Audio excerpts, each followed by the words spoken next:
All right. Happy Friday, everyone, and welcome to another episode of Learning Tech Talks. We are back after a week off last week from Thanksgiving, but we are back exploring the landscape of learning technology while cutting through the fluff and getting the questions answered you need answered. And while we're getting started here, if you can like the post, share it, tag in somebody who might benefit from our discussion. This is going to be a fun one. So today I am joined by Ahmed El-Sharkasy, right? Did I say it right? I know it was close. Almost. You did it. Almost. You did it better when we were rehearsing I it. did Actually, it better when we were rehearsing. Hey, I think I did the first name better though, right? I did right. Not yeah, too. All right. getting So there. your pronunciation. Come on, the full thing. So Ahmed El-Sharkasy. El-Sharkasy. See, I knew El-Sharkasy. All right, I was better the first time. Okay. Anyway, so he is from KnowledgeOfficer, and this is going to be a discussion. We're talking about a couple different things because there's a bit of a consumer side and an enterprise side to what we're talking about with KnowledgeOfficer. But this is all about skill development and actually connecting the dots between skill development and your next career opportunity. And what does that look like? What does that mean? How does that all fit together? But before we get into that discussion, we have a couple questions that have absolutely, well, something to do with the conversation, but not completely. So the first one, and everybody can play along. This is like one of the most interactive parts of the show. Everybody play along and comment in where you are in the world today. Ahmed, where are you? I'm in London, so the UK. You're in London. Okay, so it is the end of your Friday. Mine's just getting started, but it is the end of your Friday. I'm Yeah, jealous, yeah. to be It honest. is 4 p.m. I started very early, so it shouldn't be like. So you're ready for it to be done. You're definitely ready Yes, for it to be done. definitely looking forward. All right. Well, I am always in Waukesha, Wisconsin. I question whether I ever leave this. Temperatures are dropping. It is getting cold. I am not looking forward to winter. I definitely think at some point we may have to move somewhere warmer. But for now, this is where we are. All right. Now, enough of the location stuff. Now on to our question. And again, everybody can play along, but Ahmed, I'm really interested in this one because your question is, and again, I gave you some guardrails, but I wasn't too specific. What was one of the most overwhelming new jobs you ever started? That's an interesting one. Actually, like one thing I would say first, I usually like take it serious when it comes to taking a new job, and I always even like talk it to my friends that I have this formula or framework. I love to talk about frameworks all the time. By the way, I'm sure I would mention It's a this a lot, teaser but into like what we're going to talk about today. yeah, maybe yeah. But I always tell people like if you want to join a company. So first of all, my passion is always have been about startups. So I've never been like thinking startup, corporate, academia. Now it's all startup from the beginning. If you want to join a startup, are you basically do you believe in the viability of the business? Are you passionate about the idea or the problem? Do you think you can learn and work with this team or not? And if two of these three exist, you can join. If one, definitely not. If the three, please do join them today before tomorrow. But maybe one case happened to me at some point. It wasn't like a job, but when I left my job actually at Onfido, a company where I used to work Okay. for in the UK, and I joined Entrepreneur First, the accelerator program in the UK. And for me, it was a big jump, not just because I left basically a secure job to jump into the world of starting my own thing and the whole risk around it, but actually it was quite intense. My background is software engineering, so pitching Okay. and basically talking about my business every day to investors, to partners, to like trying even to find a co-founder from the court is not the thing that I do enjoy the most. So yeah, so basically it was all day presenting, putting yourself in a stage, Putting yourself getting out there. yeah, and getting hardly challenged, basically on what you are saying. They are trying really to break every basically hypothesis, to try to make sure that it is defensible. You know what you are doing. You have Okay. the right basically framework and structure. It That was was not tense. your It was comfort zone. yeah, but and something which I've learned from this experience and also previously, I always love to like fight my fears. And I remember at some point, even when I was an engineer, I was always afraid of like presenting in front of a big group, and especially when I moved to the UK about 6 years ago, it wasn't like basically my home country, so Okay. I didn't know a lot of people. So And new place, and now you got to be in front of everybody.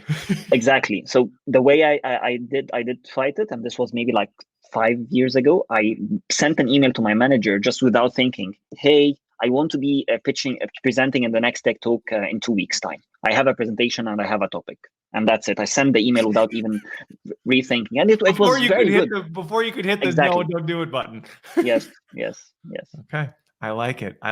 Awesome. Well, and again, we're going to be talking about what it means to actually transition those skills. How do you grow them, and how do you actually make that pivot? So for mine, I'll share mine very briefly. So before, it's been a few years now, it was a while back, but I went and took a role, relatively senior level role for a pharmaceutical company. And I went into it thinking this should be a pretty easy transition because it still was learning and talent development. It was a function that I felt pretty familiar with, but I did not know how complex pharmaceuticals was. And I happened to take over the regulatory side of this, which now I didn't just need to learn pharmaceuticals. I needed to learn the entire product life cycle from, the very beginning to post-market stuff. And I remember thinking, how on earth am I? It just was overwhelming, the sheer amount of knowledge that I was going to have to consume to do it. And I remember I took Coursera courses, I took edX courses, I did everything I could to try and upskill myself so I didn't sound like a complete idiot when I was talking to these other PhDs and all these other people who understand and have grown up in pharma. But like you said, you figure it out, you chart a path, and you just go with it and you learn. And sometimes you just jump off, you take a dive, and you say, I'll figure it out. So very, very interesting. No, very good one. Switching to a whole new industry actually is even like my switch was like switching careers within the same like field, within technology, within startups, but like switching to a whole new industry, like having domain specific skills and knowledge and the industry specific, basically like skills that you need to learn and acquire. This is a whole new game. So yeah, definitely. I know. Well, I have this habit. Of just go big or go home. So more than once we have had a baby, I've switched jobs, and we've moved all in the course of about 5 weeks. More than once, just because it's like, hey, if you're going to do it, go big or go home. So I guess that's more my appetite for change. All right, well, let's get into it, because we talked about this before we went live in terms of the general flow. But rather than just jump right into, so what is Knowledge Officer? Let's start with what was kind of the vision or the problem statement that you saw that you said, hey, I want to do something. And obviously you left your comfort zone, your job, and you said, I'm going to jump out into the startup world. I'm going to start this thing up to create Knowledge Officer. So what inspired that? And then we'll get into what is it? I think what inspired me, I mean, partially I have always been passionate about education and learning online. I tend to see myself as an edtech researcher as well. Like beside being a founder or like someone who's trying to build a startup in the edtech, I love basically to keep myself up to date with the trends. I love reading about the psychology of learning and how to basically engage and motivate people while going through learning journeys. Why do people learn? How even the brain works in terms of like acquiring and digesting knowledge. And given that I've done several transitions in my life, I've been through this journey in my life. I've seen the pain, I've seen the struggle, I've tried many more products across the different basically categories, with their MOOCs, boot camps, LMSs, skills, upskilling apps, all these kind of things. And there has been always like very common themes around problems which I faced. One of them was information overload. So the fact that there is whole basically loads of content, I can't make sense of it. There's like so much you don't even know what to do with it. Exactly. This is one problem. Second problem is the lack of true personalization. Like there isn't that many personalized product in learning out there in the market. Many people talk about personalization, but very few actually do personalization. So you can personalize things when it's actually the same for thousands of people watching the same content or going through the same assessment. This is not personalization, or at least wasn't my dream or like my vision of personalization, having a learning path as unique as my DNA. I have different backgrounds than other people. I have different needs, ways of learning. So I wanted something that is truly personalized. And the third and last common theme was clickbait. The fact that quality is questionable in everything that you basically get your hands on online now, whether a video, a resource, a Medium article, anything. So I don't want to waste my time going through this, because time is valuable, and now our attention span is getting shorter and shorter. So if I'm spending this 1 hour of learning and I'm keeping it tough on myself to stick to it, better be worth it. Actionable, worthwhile. Yeah, well, and two things on that I think are really interesting about it is, one, the clickbait thing I think is 100%.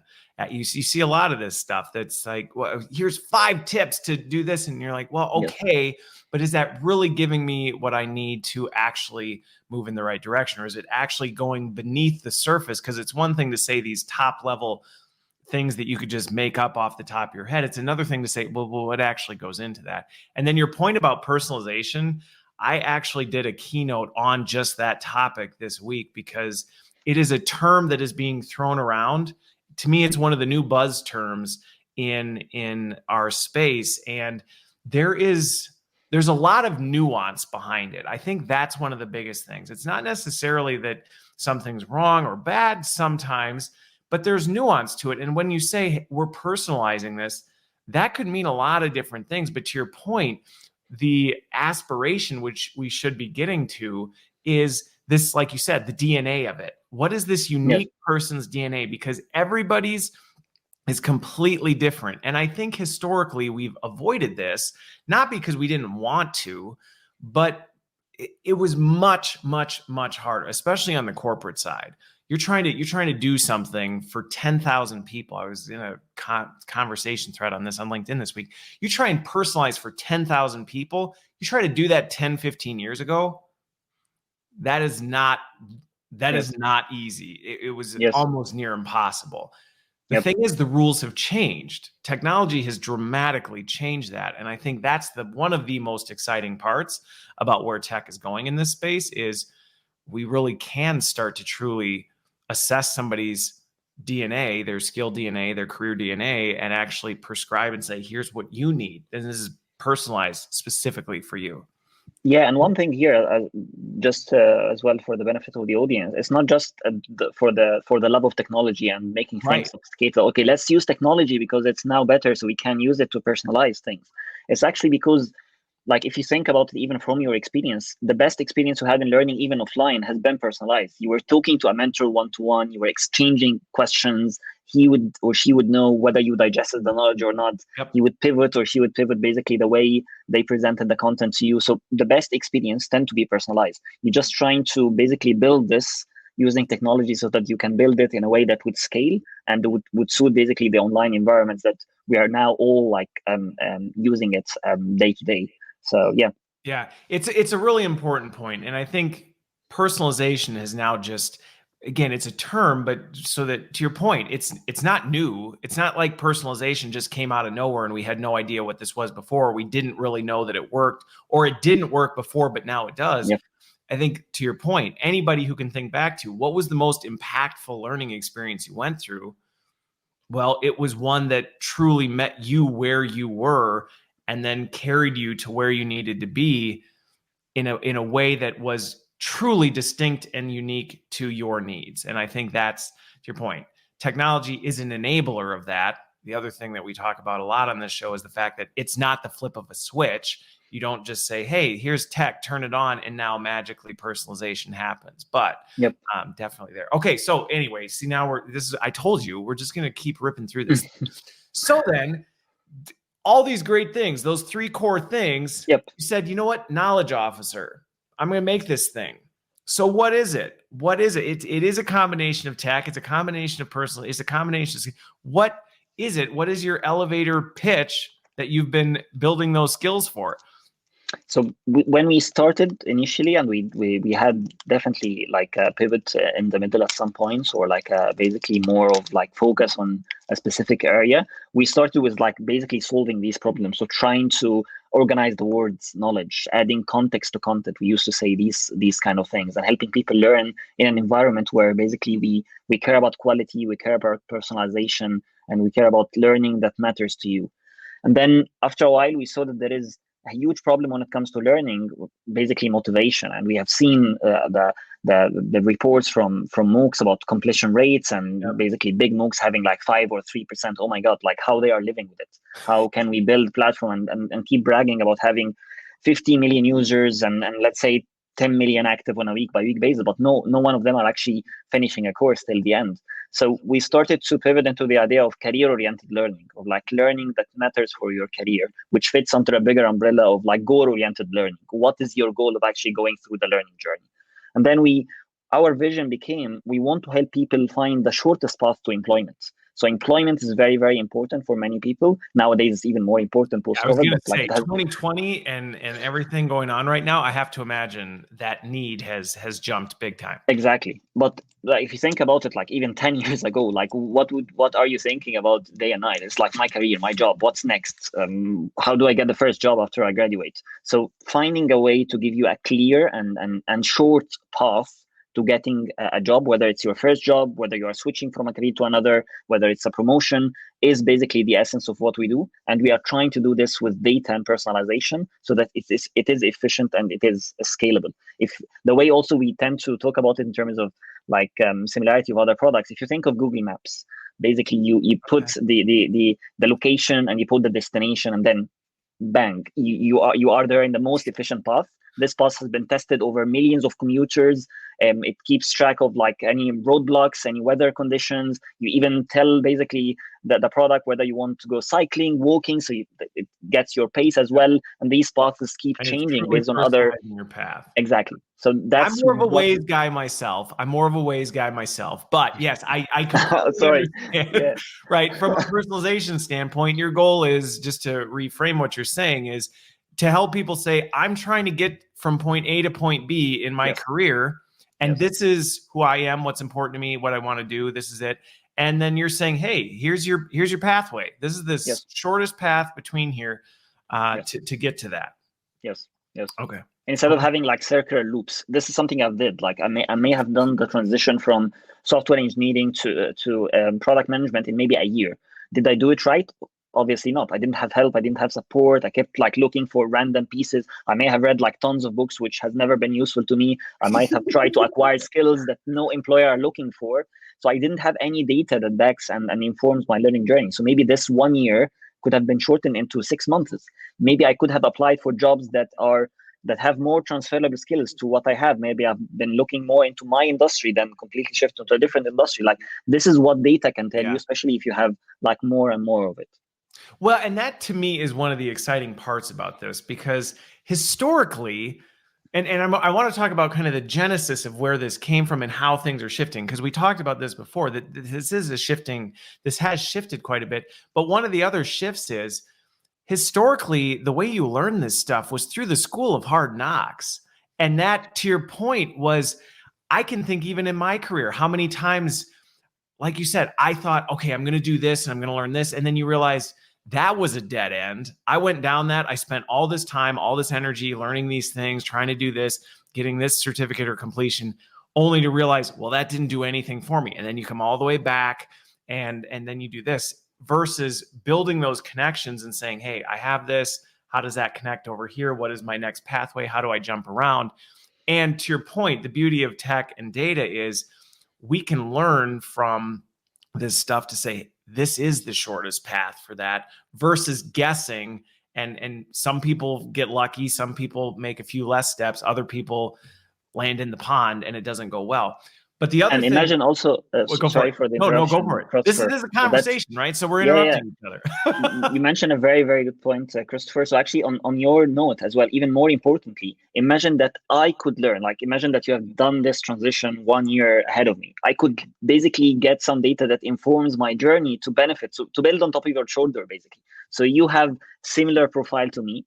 You have been through this. You have been a software engineer. You now a product manager. How did you do it? Like we seem to have a similar background, and we seem to have like starting from a similar point. How can I do it based on like some experience that you have done it? How can a system learn like in a similar way that basically Google Maps would learn from other commuters and give me a recommended path that has been refined over time? And it's not just like static. It's not just like I keep trying here and there. And that's the power of data and personalization. Yeah.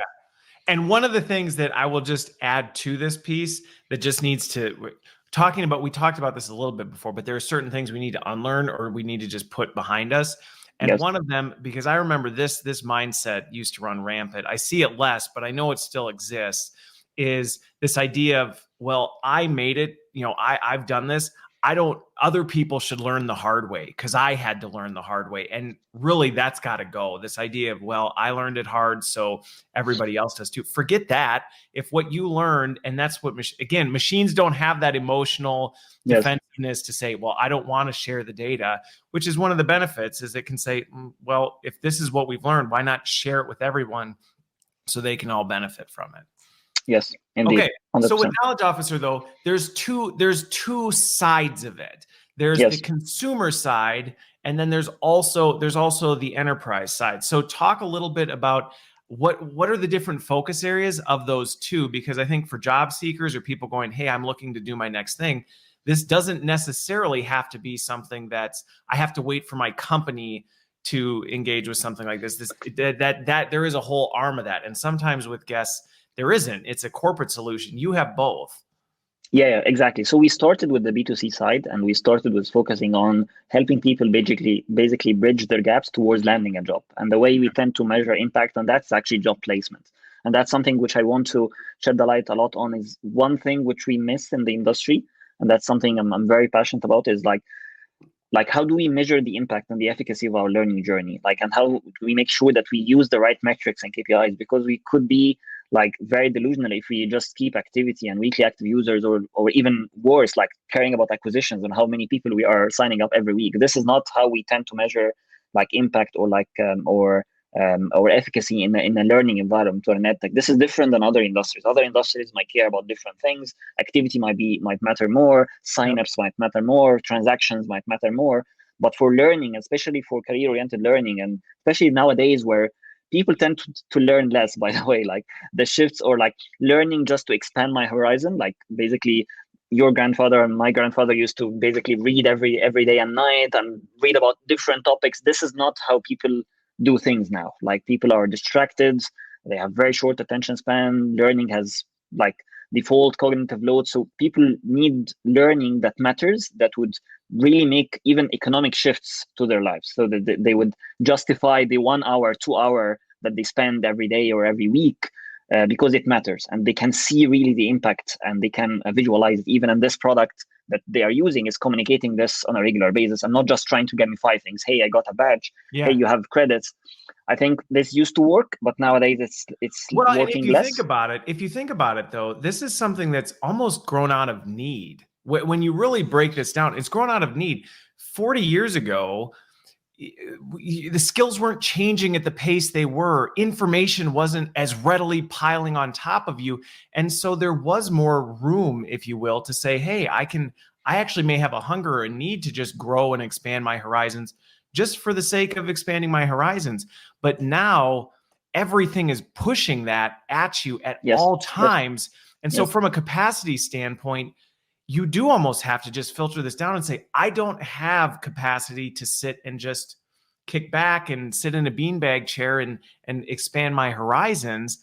I'm really just trying to stay on top of what do I need to know to be able to do what I need to do, because there's so much. And again, not to say there's no room for it, but again, I feel like most people are just at this state of cognitive load, information overload of what do I really need? And how do I filter the noise down so that I know what I need to do, what I need to accomplish? Yes, indeed. So coming back to the point, so when we have been through this journey, and we knew that basically the way to do it is if you want to place people into jobs, let's start from the job. Let's basically gather data that mirrors and reflects the employer demand. Because at the end of the day, the skills gap is basically a gap between what the state of education yields, or what you have as skills now, and what the employer looks for in terms of skills that matters for the job. So we started gathering loads of data from government taxonomies, public data, recruitment data, and many other sources to understand what is the employer demand for certain careers. We picked careers that are growing, that their skills are adapting over time. And then we built the learning paths. We sort of reverse engineered the learning paths from those data, so that we really know that if you're learning on our platform and trying to be a product manager, you're not learning everything about product management. And if you're learning to be a product manager in the UK, you might have a bit different content or learning experience than the one learning as a product manager in Egypt or in India, because the employer demands are a bit different. Even the way they define product management is different. Even this example really matters. Is the product manager the product owner? By the way, in some countries it is. Like, even though we know that there's a bit of a difference, but in some companies, really it is. Like, product manager deals with engineers, write tickets. He doesn't go beyond the scope. So we gathered. So you really decrypted that even further than just, oh, hey, product manager, as an example. Yes. Hey, product, you said no, product manager needs to be broken down, not only into skills, but regional nuance, all these different things to say, hey, we need to truly understand what the end in mind, which is what is this job? What is actually expected of that? What skills do you need? Let's break that down. And then to the personalization point, let's figure out what that roadmap looks like depending on who you are or where you are. Yes, exactly. And we segment this data by industry and seniority level. At least those two things matters a lot. Like, again, being a product manager in pharmaceutical requires a little bit more skills or domain knowledge than being a product manager in fintech or edtech. And the same for being a junior product manager versus a heads of product. And by time we started to see that this data is in itself very valuable to companies. We started to understand a little bit about the people DNA of companies. Like, what is the skills that basically have made it that this company becomes successful and beats the other competitors. We start to compare the profiles of companies. We published some reports about it, right? TransferWise versus Monzo, or like Google versus Facebook when it comes to product management hiring. We started to get some really interesting data about how these companies hire. What are the skills that they look for? What are the trends? And this data also like reveals the skills gap that they have against competition. So that's the second part of our vision. Like, is we want to help companies grow and retain a competitive workforce. So we want them to use learning to stay competitive through basically this data that benchmark their stand against other competitors or against the market norm and standard. So that makes sense then how the journey evolved, because if I'm understanding this correctly, you started this out as, hey, how can we help people get the jobs that they're looking for by identifying, hey, what is the job? What are the nuances of the job? What are the levels of the job? What are the different things? Let's break this thing down and let's create personal pathways. But then as that data started to pile up, you now had a wealth of information that on the enterprise side, companies would go, we have a need for that, because that tells us a lot about what we need, what we have, what we don't have, are we even looking for the right things? We may be saying, hey, this is what we're looking for in a product manager. And your data set might say, actually, I don't think you do, because if you're competing in this market, this is what the most successful companies in this market is, which actually gets me back to a point I was going to ask about, which was one of the challenges a lot of times, especially with job descriptions, is job descriptions aren't always the best thing. You ask anybody who's a hiring manager, somebody will tell you, the job description doesn't necessarily sum up the role. So my question is, how do you work with that? And part of me is thinking, well, just naturally by numbers of scale, sure, if you're looking at one job description, okay, that's tough. When you're looking at millions of job descriptions and using AI and machine learning to actually break this down, suddenly those outliers, those other components fall to the side, and no longer is it quite as big of a risk. Exactly. And I want also to like maybe share the screen as we are talking. We might get to an example, and this would be great. But as to your point, Christopher, I guess like data and the scale of data sort of like solves a lot of these anomalies. But like, if you let me know when the screen is visible, Christopher, just to walk people through this kind of example. So yeah, this is an example of a messy, basically, job post. Like, this is the text of it. You can't even see the breakdown. You can't see headers or like different sections. It's all like bulky text. But even through this messy sort of like job post, when our sort of like machine analyze it, you can get a lot of useful information, which is pretty still complex. We had to like basically develop the technology, and we even got grant funding from Innovate UK to basically further build our skills and job taxonomy. So this is a product management leader. You can, as a human, identify that this is a job talking about a product manager, but it's not easy for the machine to know that just from the get-go. You can know that this is talking about potentially an industry in e-commerce, or at least like someone with e-commerce background. You don't have to see the company, basically the location of the job post, whether it's full-time or part-time. And then basically you get to the text, and this is where it becomes really, really messy. Parts of these texts are talking about the company, like Facebook mission is to do X, Y, Z. The mission values, there's some components, the softer side of things. Exactly. And some of these keywords here or sentences could deceive you as a machine trying to detect it as a skill. So maybe a company is doing machine learning, but machine learning here is not a skill that is needed for the job. It's actually what the company is doing.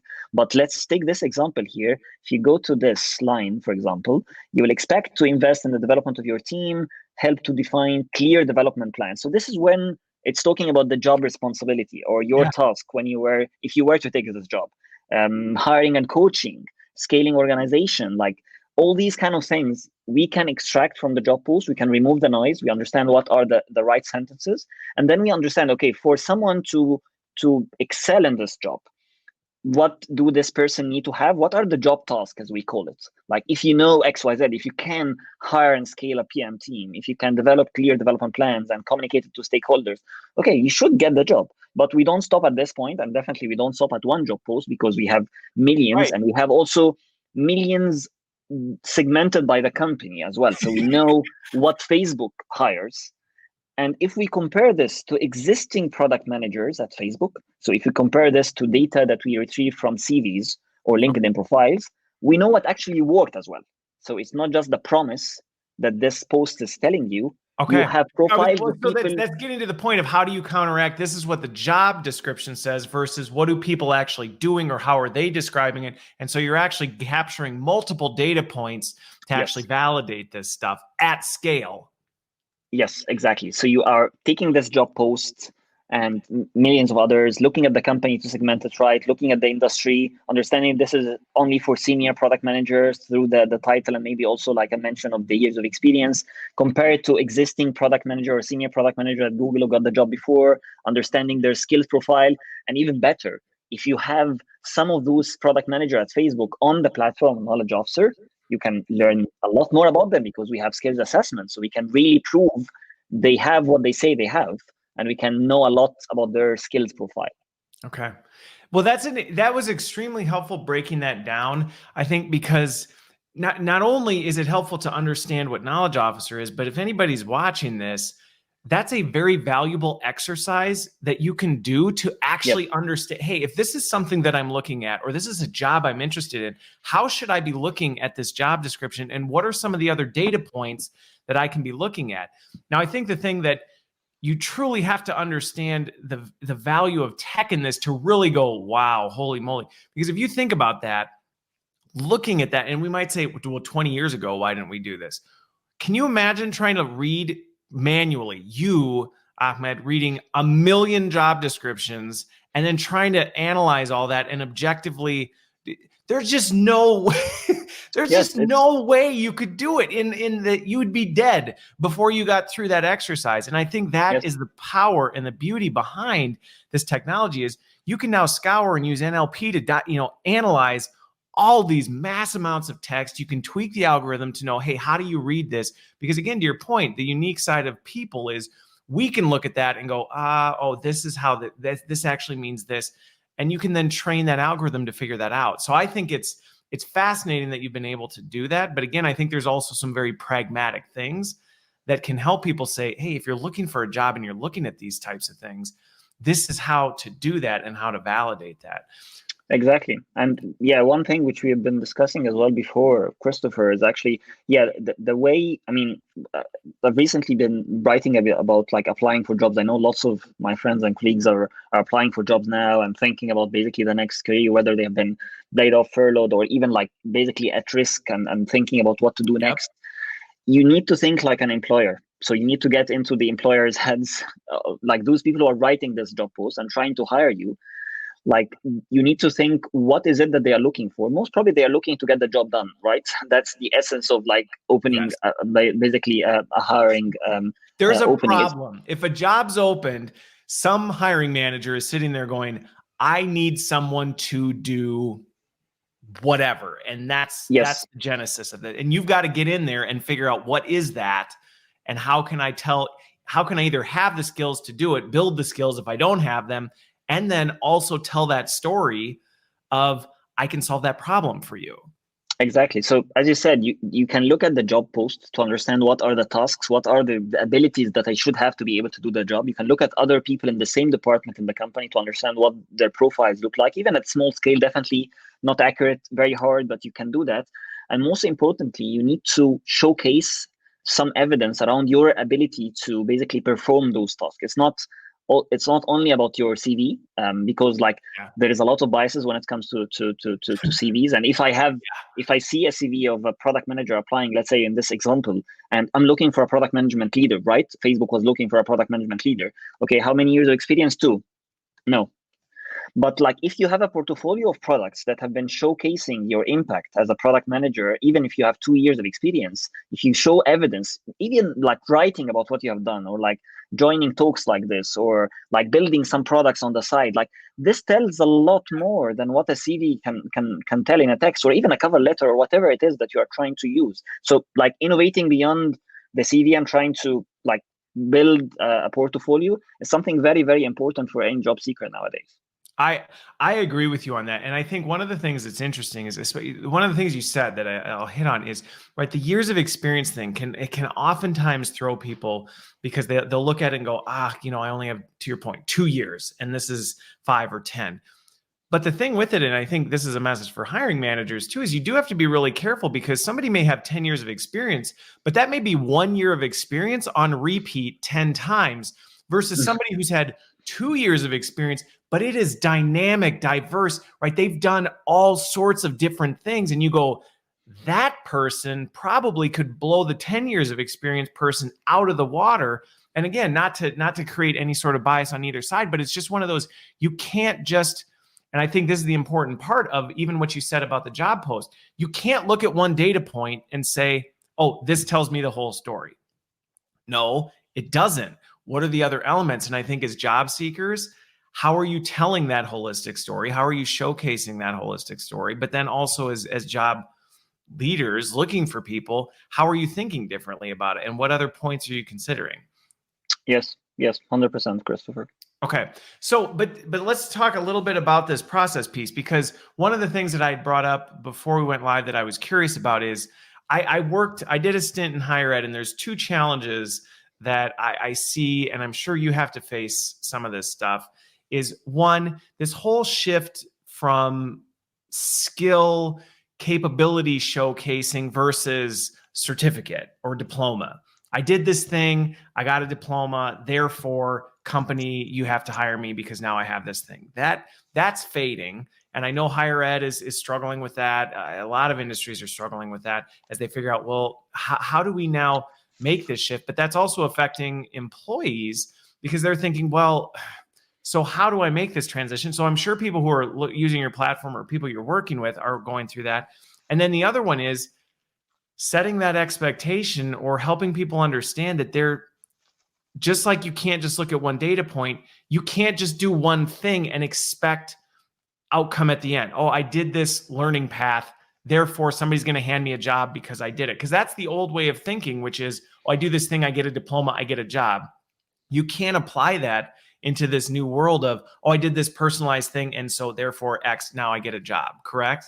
Yeah, that's correct. I mean, on the first point, I guess that's super true in terms of the like how certificates and degrees matters nowadays. I mean, they still matter, to be honest, and like Yeah. even if I don't agree that much on some cases, but it is the fact that those It people who still make matters. decisions, I know. yeah, like still basically you need to care about these things. You need to worry about like whether you got a degree or not. You need to have some courses on your profile, or like gain some certificates that are worth basically their your money for sure if you are paying for it. Because people are making this, some people are making decision, a lot of people are making decision based on this, unfortunately. But more people nowadays are looking for other signals, and that's I've written recently. I've been talking that skills used to be a social currency. It used to be like something nice. I brag about it. I put it on my profile. Oh, nice! I have 10 endorsements. Really, I'm great, but I don't have these skills. And most people who endorse me don't know whether I have it, but it just looked nice on my profile. So it used Yep. to be It was a badge social of currency. honor or something like that. Yeah, and nowadays it's becoming more and more of a global currency that people understand and communicate with, and really look for. At some points, also like this definition of like career skills, not just the skills related to the career and related to your career and the career that you're applying for. So let's say you have been in industry for 20 years. You have a lot of skills. You basically you are but been working in 10 companies, but now you are applying for a job. The way I'll be evaluating you is on this job, on the skills I need for this job, Yep. not basically on your general experience. So I would be evaluating you against the career skills. That's why we care a lot about using this data to identify what are the companies looking for when it comes to hiring for this specific role. Like we need really to like fine tune your experience to help you land this specific job, which need these specific skills. Other things might matter, but not as important as one, Okay. two, three, these job tasks example that we have been looking for. Okay. So that's very cool. And the more you show evidence, as we said, about you owning those skills, it might be certificates. This would help some companies, some employers, Yeah. but in other cases, it needs more. And this comes to your other point, like when even you are evaluating which learning platform to use or what certificate to take, you need to see whether there is a clear sort of like connection between what you learn and the job at the end. If it is just okay, I've learned a lot of content, I've gone through this workshops, I'm talking to a mentor, and then at the end they are promising you a job, this wouldn't happen. Like Yep. I'm not sure why some companies, even some boot camps, are like promising a job, but they don't do anything related to the job until basically you finish your path. Like is it really a fact that like they really trust their learning that much? It's just like they know that everyone looking for a software developer would be looking for those specific skills, and that's why they are just like Okay. filling the pipeline with more people going through the same experience. It doesn't work like that. Different companies have different needs, unless they have secure deals that a company told them, hey, I'm going to hire Right. whoever you. We will hire X number of people who complete this program out of this thing. Yeah. Yeah, some boot camps and MOOCs have this. This is great. I mean, this is great for consumers. Like definitely, you know that you are getting into something that is a job guaranteed element. In this case, you are winning it and you'll find the right deal. But in most of the other cases, the learning platforms, the MOOCs, are promising you that these skills matter. You need to question why they matter. And if you felt that this lack of personalization, relevancy, geography specific things are not there, then you should question. Yeah. If you go to this MOOC as someone in Ukraine and you see that you are going through an experience similar to someone in India, start to question whether Ukraine and India in terms of like marketplace. Is the transference there? Exactly. Yeah. Well, and this is we talked about this going into it. It's about drawing these connections. And honestly, I think one of the biggest things when you look at this is using all these data points and then being able to tell a meaningful story. Because to your Yes. point about previous experience and previous skills, maybe they're relevant, maybe they're not. Maybe you have to actually kind of help tell the story of how they are relevant or what you learned from them, and then now how they've applied to this new different thing. Because again, to your point, when it comes to landing a job, when it comes to getting that, it's about being able to set yourself apart as, hey, my skills, my experience, what I bring to the table is the best for this role, so that makes it crystal clear. And that's where just throwing everything at the wall and hoping it sticks and saying, here, just let me tell you everything I did, everything I could have possibly done. I'm not gonna tailor it. I hope you look at it and are just blown away. It doesn't work. Yes, and actually on that point, Christopher, I think it is a great point that we need to rethink the way we learn and basically digest knowledge now, because it plays a huge role, if not the main role, in the way you would be showcasing your skills later and utilizing it to do the job. Like you really need to create these connections between like the content that you are adding. Let's say in the very simplest form, like you are watching 10 videos on YouTube. Okay, so you are trying to be a sales development representative, you know, basically this course on Udemy or YouTube or whatever that is good.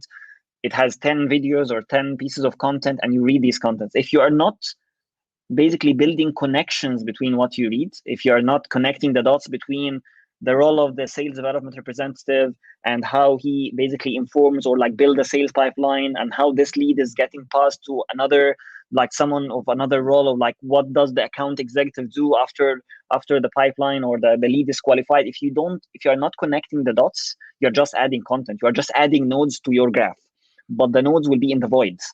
There are no connections, there are no edges. And this way, your knowledge would be obsolete in a few weeks, if not few days, and you will forget about them. But whenever you read an article, this is an exercise that you usually do.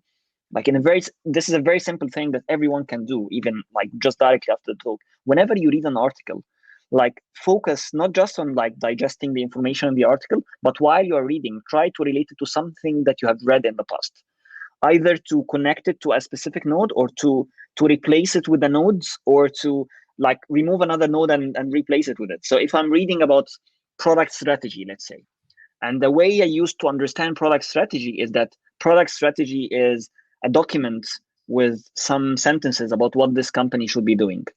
And then by time I start to feel that product strategy is way bigger than that. It sits after the business strategy and before the product roadmap. And then there is basically the plan. So the product strategy is not the plan. I should be building these connections the more I'm reading about product strategy, about product roadmap, but I should be asking myself these questions. I shouldn't be just, okay, this is product roadmap, this is product strategy, this is product plan, this is how business is done, and I'm expecting to do something with all this knowledge. I wouldn't. Well, and I think that's a really important takeaway on this whole piece, because this is where, and you see this in learning and development a lot, and I think this is one of the reasons you see burnout and fatigue on this, is there are a lot of people doing a lot of learning activity. They're watching a lot of content, they're reading a lot of books, they're doing a lot of stuff. But to your point, is it adding value? Is it getting you where you want to go? Are you drawing those connections and helping tell a more holistic story? Or is it just churn and burn? You're going through these activities so you can say, right, I checked the box, I did this, I completed this course, I completed this thing. I couldn't tell you how it connects to anything or what I'm going to do with this, but I've gone through the exercise of doing it. And I think to your point, and it sounds like this really is the goal of Knowledge Officer, is to say, let us help you be more efficient in that exercise, so that rather than just going out, doing whatever you can, grabbing anything that's on any shelf or somebody tells you to do and just doing it and hoping at the end you grab the right things, you put them in the right order, or you just have enough in your cart that hopefully somebody will go, wow, they have enough stuff. Instead, you're saying, no, I'm going to be strategic. I'm going to go through, I'm going to grab what I need, I'm going to connect it to what I need. And then that's ultimately going to connect me to the role that I'm looking to get. Exactly. So back to the analogy that we used about Waze and Google Maps, like if you want to go to a specific destination, instead of like trying your best about like moving in different direction, getting this road or that road and trying to see if you are getting closer, if there is sort of like a system that would tell you like go right and then go left, walk 10 minutes and then basically go straight, we are trying to create this system. Like we are trying to create this system that would definitely, it's not built by our own expertise of knowing every career, but that's why we rely on data, because no one will be able to claim that he knows the path to every career possible on the planet. And this is also not sustainable, because they're changing. Exactly. If you are a platform that relies on the expertise of your mentors, and that's it, that's your own edge, that might work for a few years, but it's definitely not sustainable, because those mentors are not going to be able to keep up to date with everything happening around them, and they are not going to be relevant for every industry, for every geography, for every seniority level. It's beyond what human brains can do on their own. Like this is really when we need to use technology. This is the exact usage of technology. This is a good use case for it. This Exactly. is a perfect use case. Yes, and then we will use humans definitely to basically like use this data and insights to make decisions. It's not just like you are going to automate everything. It's not like a robot. Human in the loop part. This is the human in the loop part. Saying you don't just turn it over to the machine and say, you've got it, just take care of it. No, but yes, it's doing that massive rote, just tedious stuff that we just don't have capacity or capability to do, and then letting us make the smart strategic decisions and make the decisions about what that data is telling us, versus trying to sit and scour through everything. Yes, and through like the learning experience that we have, one thing we try to force people to have these checkpoints. Even we call them checkpoints. Okay. So like if we know that basically you're going through a path, you're trying to be this product manager leader at Facebook for e-commerce, we know that this required this 10 job tasks. Okay, we are giving you a path. This path should basically help you understand the first job task, and then you need to pass by a checkpoint. And then you Okay, get to so know there's whether you have, actual checkpoints along these pathways to say, yes, hey, we've assessments. identified Yes, these components, these skills, and as we work you towards it, we're going to check in to make sure you're actually making progress towards those. 100%. Assessments is a core part, if not the main part, like learning by doing. Like we Sure. always believe in the three components of learning: the learn, practice, and get mentorship. Like these definitely exist in different plans at Knowledge Officer, but the three are completes the whole picture.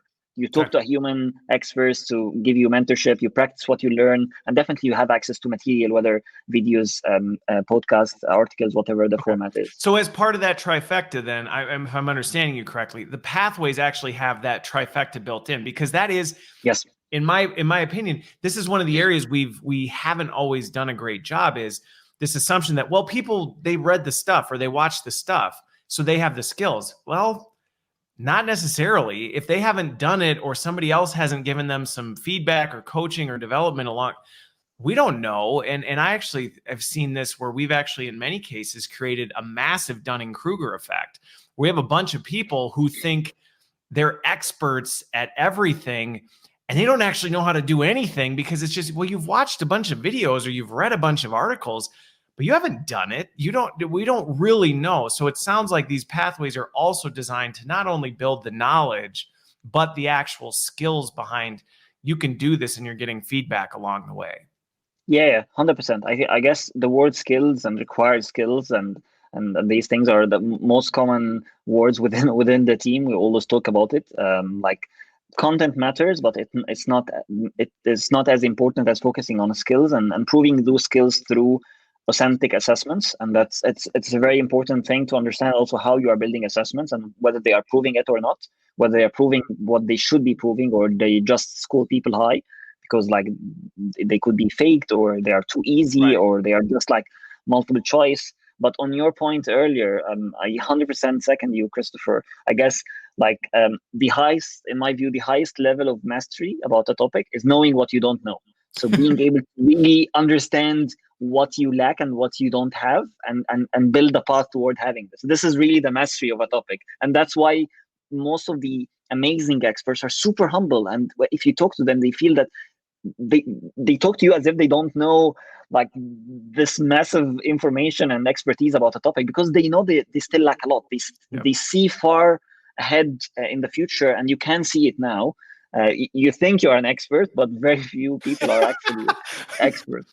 Well, because the more you learn, the more you realize just how big this stuff is, and Yes, you go, yes, good grief, I know this, but this is yeah, this big, and how could you ever do that? But again, it's just that constant pursuit of, well, how do you learn more, and how do you draw the connections, how do you add new nodes, and the point we talked about earlier, which is how do you remove nodes too, because there are things that you may yes, have in that knowledge or skill gap where you go, well, this is how you do it, and the answer to that is not anymore. It's not. In fact, you need to bury that thing 6 feet under, because that's actually working against you. So throw that out and put a new node in, because that one's, the fuse is burnt. Like, it's burnt yes, out. It needs to be replaced. yes. Learn and unlearn. Yeah, both are needed in today's world. 100%. So one of and again, we may run out of time on this one. So we'll see. I'm going to open the box anyway. We'll open Pandora's box and see what happens. But the thing with it that I see a lot of times, that as I look at, and I actually talked about this recently, when you look at upskilling and reskilling, and even this whole thing, and maybe some people who end up watching this can create some unease in people. There's a fear factor coming in, because when you think about it, a lot of people attribute a lot of their identity to the skills they have or the jobs they've had. They've become very personally and emotionally attached to that. And when you start saying you need to let that go, or you need to build new skills because you need to move over here, people, there's this effect that just can really take people over, that makes them hold on and go, this is a threat to me. And so how do you see that impacting things? And then how do you bridge that gap for people? Because I've got some perspective on it, but with as much as you're doing with this, and as probably many people are going through this, you have to have some things that are helping people bridge that gap, because that can shut people down. I mean, big time. That can be a success killer, is just going, I'm going to hold so tightly to what I know, what I'm comfortable with, because that is who I am. And then it's like, but you got to move. There's a meteor coming, and it's gonna land right on your head if you do not get out of the way. Yeah, I mean, I totally agree with you, Christopher. I guess like this has many sides of it. Like one thing which I feel bad about, and that this is basically has nothing to do with the users or the learners themselves, is that we tend to keep people in the dark a little bit about these things. We It's tend to true. talk a little bit broadly. Okay, you need to upskill because your industry is changing. Okay, like we don't really like communicate exact things that are changing, or like why do you need to change, or like what will happen if you don't change, and we don't tell good stories about it. Like the availability of data out there that talks about these things is very basically low, and even the ones which are there are very complex reports that are maybe outdated. Like if you look online for the skills framework or like the job title taxonomies of some frameworks, it's very old, and it doesn't relate to what people are doing on the day-to-day job, and it covers even like very certain industries and profiles. I think definitely like on the corporate side, or like the employer side, or the governments or policymakers, I think we need to make a lot of this data available. We try to do this even now. Like we try to like open this box as much as possible and try to showcase this data, because we have seen the impact of it. Having people feel like how they progress and what they lack, and knowing why they lack these skills and why it's important even that they should pursue it, is very important to increase their motivation and let them fight this tendency to stay and basically be comfortable in what they are doing. So that's one thing I think. On the other side, we should be doing more. On the learner side, I think you really need to question like how much you are learning and how much you are developing, and whether this is even compared to your peers is the norm. Like I get surprised still that very few people, or many people don't read that much or don't try that much. I'm always talking about writing as well. Recently, I've been talking about this fact. You can see it even in the business world. Like lots of people are closing deals over WhatsApp, and like basically they communicate very detailed things over phone. Like some people are not even comfortable writing long essays, or like writing like proposals that tells good stories. This basically demonstrates the lack of skills like strategic thinking and other things, that because we haven't been developing things, and we haven't been focusing on like basically increasing our skills in those areas. So definitely I think everyone should put a goal that you should be developing some sort of skill that matter for your career. 100% focus on things that matter for your career. I know that no one would have anything important than his or her life, or the basically the increase of their salaries, or creating a better life for their families. That's why don't think about like general upskilling for now. If you have the luxury, do it. Like if you are Bill Gates read books about everything, right? Like okay, like this guy like invest in many industries, he care about like the world's biggest problem. But most of us don't have this scale yet. Hopefully all of us would be at some point. Yeah. So focus on things that matters to your careers. Talk to your senior leaders, talk to your peers, understand what are the things that you need to develop. Try to create your own path. If you don't have access to a platform that basically create this for you, or hopefully, I don't want to appear like salesy, give it a try to knowledge officer. Uh, but Hey, like it's okay. You're here to talk about the fact you have created some sort of solution for it. That's the beauty of the show. Is it's like, well, hey, we're talking about this stuff, but you have yes, created something to help people with this journey, and I think it's important journey. And to me, I don't consider it selling when you're saying this is what we do, this is why, this is how it works. If it's valuable to you and it's something you're yes, looking to do, then why wouldn't you check this out for sure? yeah, and actually This we is do. go for it. Go for it. No, I was saying just one thing. We actually always like, because again, like we love what we do. Like we are definitely in the business of making a business and trying to scale, etc. Be the next unicorn or whatever people are saying about these things nowadays. But definitely, we always Care about invite users to challenge us even with the impact of what we do, and we tend to really care about measuring this impact. So definitely question this with us or with any other platform. Try to it. Yeah. make sure that it is impactful and you are transitioning and developing your skills towards a goal that matters to you. This is really the true secret sauce of building successful learning journeys. Yeah. Well, and your passion about the topic comes through, right? This isn't just something that's a thing, and this has been an extremely valuable discussion. I think those two big takeaways at the end, it was a great way to put a bow, right, a ribbon on the top of this.